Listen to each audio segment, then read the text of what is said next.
sumunod lamang kamo sa Ginoo. Daiga ang Ginoo. Daiga ninyo ang Dios diha sa iyang templo. Daiga ninyo siya sa langit ang iyang ligong dapit. Daiga ninyo siya tungod sa iyang gamhanang mga buhat. Daiga ninyo siya tungod sa iyang dili matungan nga gahom.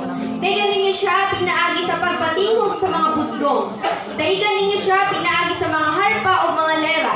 Daiga ninyo siya pinaagi sa mga tampurin o sa pagsayaw. Daiga ninyo siya pinaagi sa mga instrumento nga adunay mga kwardas o mga flauta. Daiga ninyo siya uban sa lanog sa mga simbal. Ug daiga siya uban mga makusog nga mga simbal. Ang tanan na adunay kinabuhi, pagadaiga sa ang Ginoo, daiga ang Ginoo. Padalingan sa Diyos ang iyang mga puno. Ug akong gihangyo si Pastor Samuel Vitoriano alang sa pag-ampo sa Diyos. Lahat ko isang mahal ng mga doon. Takot Ginoo nga palayong kanila sa simpat ko. Maya sa naman. Ang kanulugang kondisyon ng palayong kanamo. Samtang kami pagpapadayon pa alang sa pagmaya kanila. Bless kami kanang Diyos. Kan sa dala sa mga luhaton hantod sa mensahe ko na makakatulog kami o nakatulungan kami. Salamat kami tanan. In the name of Jesus. Amen. Amen. Ug akong gihangyo ang magdumala sa awit.